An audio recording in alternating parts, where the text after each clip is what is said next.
ሰላም ጤና ይስጥልኝ ውድ የፋሲሊ ተከታታዮች፣ ለአሁን መደመጥ አለባቸው ያልናቸውን መረጃዎች ይዘን ቀርበናል። በቅድሚያም ዋና ዋናዎቹን። ጠቅላይ ሚኒስትር ዶክተር አብይ አህመድ በይፋ ቀይ ባህር የህልውና ጉዳይ መሆኑን ከተናገሩበት ጊዜ ጀምሮ በኢትዮጵያና ኤርትራ መካከል የተፈጠረው መካረር ተባብሰው ቀጥሎ ዛሬ ላይ ደርሷል። ሀገራቱ የከረረ የቃላት ጦርነት ውስጥ ከገቡ ባላደር ያለ ሲሆን አንዳንዴም ሁለቱም ወደ ድንበር ቀጠናቸው ጦራቸውን ሲያስጠጉ ይስተዋላል። ታዲያ በኢትዮጵያ መንግስት በኩል እንደከዚህ ቀደሙ የቀይ ባህር ጉዳይ እየተነሳ አይደለም። መንግስት ችላ ብሎታል እየተባለ በሚገኝበት ወቅት ጠቅላይ ሚኒስትር ዶክተር አብይ አህመድ ወደ አስመራ ቀይ ባህርን የተመለከተ መልእክት በጠዋት ልከዋል። ምንድነው የሚለውን የምንመለከት ይሆናል። በሌላ መረጃችን ደግሞ በአሜሪካ ጫና እየተደረገበት የሚገኘው ህወሓት እጅ ሰጥቷል። አሜሪካዊ አምባሳደር መቀለ ገብተዋል። በዛም በበርካታ ጉዳዮች እንደተወያዩ ተገልጿል። የተወያዩባቸውን ጉዳዮች ምንድናቸው የሚለውን ጨምረን ይዘን ቀርበናል። ላይክ እና ሼር እያደረጋችሁ አብራችሁ እንድትቆዩ እየጋበዝን ወደ ዝርዝሮቹ ተሻገርን።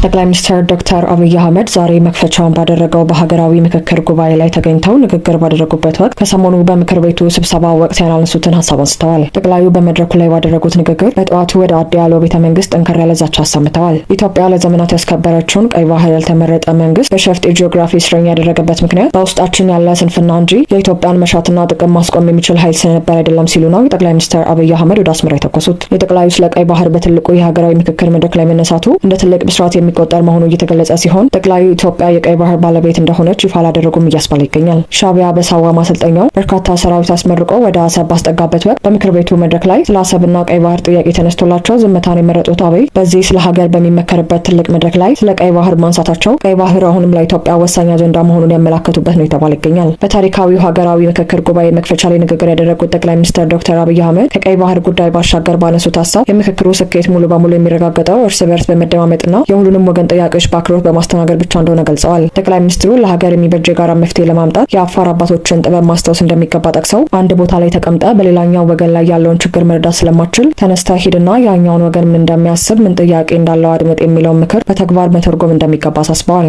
ኢትዮጵያን ማጽናት የሚቻለው ሁሉንም ድምጾች እኩል በማድመጥ እንደሆነ የገለጹት ጠቅላይ ሚኒስትሩ በተለይም በቁጥር ሰፊ የሆኑ የኦሮሞና የአማራ ህዝቦች የሌሎችን ወንድሞቻቸውን ጥያቄዎች ማድመጥ እንዳለባቸው አጽንኦት ሰጥተዋል። ዳሰነችን ኮንሶን አሌን ካላዳመጣችሁ ኢትዮጵያን ልታጸኑ አትችሉም ያሉት ጠቅላይ ሚኒስትር አብይ በቁጥር ትልቅ የሆኑ ወገኖች ሌሎችን ካላከበሩና ፍላጎታቸውን በቁጥር የበላይነት ብቻ ለመጫን ከሞከሩ ውይይቱ እንደማይሳካ አስጠንቅቀዋል። ምክክሩ ፍሬያማ የሚሆነው አንዱ ወገን የሚያነሳው ጥያቄ ሌላውን የማይጎዳ መሆኑን እያረጋገጡ በጋራ ለመጠቀም መስማማት ሲቻል እንደሆነና ለእኔ ሳይሆን ለእኛ ለሰፈሬ ሳይሆን ለኢትዮጵያ ማለት ሲቻል ብቻ እንደሆነም ጠቁመዋል። በትግራይ አባቶች ዘንድ የአንድ ሰው ምክር ከምድር በታች ነው፣ የሁለት ሰው ምክር ከምድር በላይ ነው፣ የሶስት ሰው ምክር ግን ምርጥ ዘር ሆኖ ይበቅላል የሚባል ታላቅ ምሳሌ እንዳለ ያነሱት ጠቅላይ ሚኒስትሩ ይህንን ታላቅ የውይይት ባህል በመጠቀም የተሰበሰቡት ከ4000 በላይ ተመካካሪዎች አእምሯቸውንና ልባቸውን በአዳራሽ ውስጥ ሰብስበው ሌላኛውን ወገን ማድመጥ ላይ እንዲያተኩሩ ጥሪ አቅርበዋል። በመጨረሻም ይህ ታሪካዊ መድረክ የ130 ሚሊዮን ዜጎችና የመቶዎች ሚሊዮን የነገ ትውልድ ኃላፊነት ያለበት በመሆኑ ተሳታፊዎች በጉባኤ ውስጥ በትጋት በመሳተፍ ለሁሉም ኢትዮጵያውያን ረፍትና ዘላቂ ሰላም የሚሰጥ ውጤት እንዲያስመዘግቡ አደራ ብለዋል። ሌላው በዚህ የመክፈቻ መድረክ ላይ ንግግር ያደረጉት የሀገራዊ ምክክር ኮሚሽን ዋና ኮሚሽነር ፕሮፌሰር መስፍን አራይ የሀሳብ ልዩነት በራሱ ችግር አይደለም ሲሉ ተደምጠዋል። የሀገራዊ ምክክር ኮሚሽን ዋና ኮሚሽነር ፕሮፌሰር መስፍን አራያ የሀሳብ ልዩነት በራሱ ችግር እንዳልሆነ ገልጸው ይሁን እንጂ የሀሳብ ልዩነቶችን ለመፍታት የምንሄድበት መንገድ ግን የግጭት የማግለልና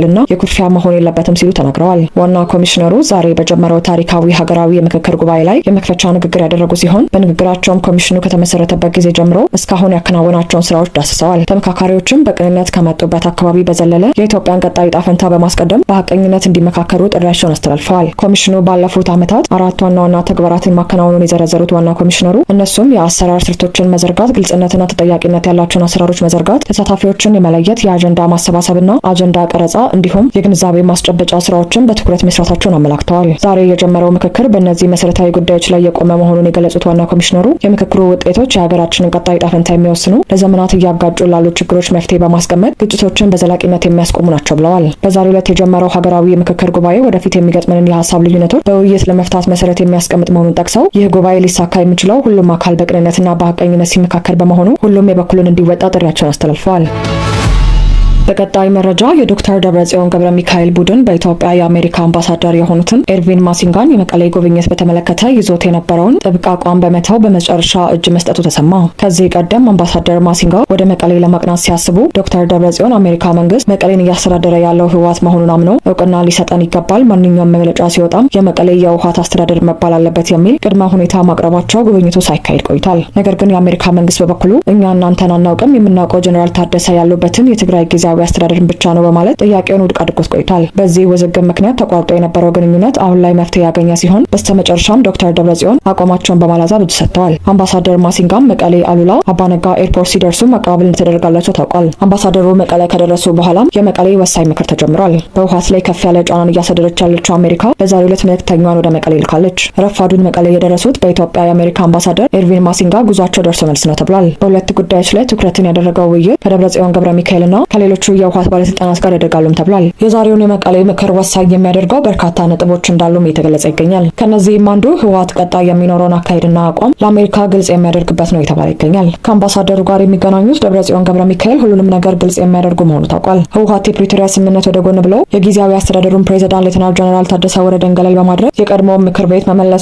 ደብረጽዮንንም የመንግስቱ መሪ የማድረጉ ጉዳይ ለአሜሪካ እንደዚሁም ለአውሮፓ ህብረትም የሚመች ሆኗል። በዚህም አሜሪካ አክራሪ ባለቻቸው የህወሓት አመራሮች ላይ የቪዛ እገዳን ስትጥል፣ የአውሮፓ ህብረት ደግሞ በትግራይ ከፕሪቶሪያው ስምምነት ውጪ አዲስ ምክር ቤት ተቋቁሟል በሚል የውግዘት መግለጫ ነው የወጣ መሆኑ የሚታወቅ ነው። በዚህ መሀልም ከዚህ ቀደም ከትግራይ የህወሓት አመራሮች ጋር መቀሌ ላይ ለመምከር አምባሳደር ማሲንጋ ቀጠሮ ይዞ የነበረ መሆኑ ሲነገር ቢቆይም ከላይ በጠቀስነው ምክንያት ሳይሳካ ቆይቷል። በዚህ መሀልም አምባሳደሩ በዛሬው ዕለት መቀሌ ተገኝተዋል። የደብረጽዮን ምክትል አቶ አማኑኤል አሰፋ አቀባበል አድርገውላቸዋል። የፕሪቶሪያ ስምምነት በተመለከተ እንደዚሁም በትግራይ ካሉ የሰብአዊ እርዳታ ፈላጊ አንጻር የአሜሪካ እገዛ እንዴት ይድረስ በሚሉት ሁለት ነጥቦች ላይ ትኩረቱን ያደረገ ውይይት እንደሚደረግ ከመቀሌ እየወጡ ያሉ መረጃዎች ያመላክታሉ። በዚህም በተለይ ከፕሪቶሪያ ስምምነት ጋር በተያያዘ ዛሬ የመቀሌው ምክር ወሳኝነት ያለው መሆኑ እየተነገረ ነው። የፕሪቶሪያን ስምምነት ጥሰትን በተመለከተ ህወሓትና የፌዴራል መንግስት አንዱ ሌላኛው ተጠያቂ በማድረግ እየተካሰሱ ይገኛሉ። አሜሪካም ሆነች የአውሮፓ ህብረት ህወሓት በፕሪቶሪያ ስምምነት መሰረት የተቋቋመው ጊዜያዊ አስተዳደር በማፍረሱ በኩል አከታትለው ባወጧቸው መግለጫዎች ደስተኛ ለመሆናቸውን በይፋ ያሳወቁ መሆኑ የሚታወስ ነው። የትራምፕ አስተዳደር ስቴት ዲፓርትመንት ስማቸውን ባልጠቀሳቸው ነገር ግን በጥቅሉ አክራሪ ሲል በጠራቸው የህወሓት አመራሮች ላይ የቪዛ እገዳ መጣሉን ከማሳወቁ በተጨማሪ ሁኔታዎችን በቅርበት የተከታተለ ሌሎች እርምጃዎችን እንደሚያስከትል ፍንጭ የሰጠበት ሁኔታ እንደነበርም አይዘነጋም። ታዲያ ዛሬ ወደ መቀሌ ያቀኑት በኢትዮጵያ የአሜሪካ አምባሳደር ኤርቪን ማሲንጋ ከህወሓት አመራሮች ወደ ፕሪቶሪያ ስምምነት እንዲመለሱ ማስጠንቀቃቸው ተሰምቷል። አምባሳደሩ ለተከታታይ 2 ጊዜ ከተሰረዘው የጉዞ እቅዳቸው በኋላ ዛሬ ሐምሌ 8 2018 ዓ.ም ወደ መቀሌ አቅንተው ከሁለት የህወሓት ከፍተኛ አመራሮች ጋር ውይይት ነበራቸው። ማሲንጋ የተወያዩት ከህወሓቱ ምክትል ሊቀመንበር አማኑኤል አሰፋና አምባሳደር አዲስ አለም ባሌማ ጋር ነው። የአሜሪካው አምባሳደር ከሁለቱ የህወሓት አመራሮች ጋር ውይይት ካደረጉ በኋላ ለክልሉ ሚዲያዎች በሰጡት ማብራሪያ ቡድኑ ወደ ፕሪቶሪያ ስምምነት እንዲመለስ ገልጸዋል። አምባሳደር ማሲንጋ የፕሪቶሪያ የሰላም ስምምነት በመተግበር ወደ ተሟላ ዘላቂ ሰላም ለመሸጋገር በህወሓት በኩል ስላለው ዝግጁነት ጥያቄ ማንሳታቸውን ጠቁመዋል። ህወሓትን ወክለው ከአምባሳደሩ ጋር የተወያዩት አማኑኤል በበኩላቸው ከአምባሳደሩ ጥያቄ ላይ ቡድናቸው ያለውን አቋም ማሳወቃቸውን ገልጸዋል። አማኑኤል በእኛ በኩል ዛሬም ሆነ ነገ ችግሮችን በሰላማዊ ውይይት ለመፍታት ዝግጁ ነን፣ ለዚህም በተደጋጋሚ ጥሪ ስናደርግና ስንሰራ ቆይተናል ብለዋል። የተወደዳችሁ የቻናላችን ቤተሰቦች ለአሁን ለእናንተ ይመጥናሉ ብታዳምጧቸው ታተርፉበታላችሁ ብለን የመረጥንላችሁ ዕለታዊ መረጃዎቻችን እነዚህን ይመስሉ ነበር። በተመሳሳይ ሀገራዊና ቀጠናዊ ጉዳዮችን ይዘን እስከምንገናኝ ቸር ቆዩ።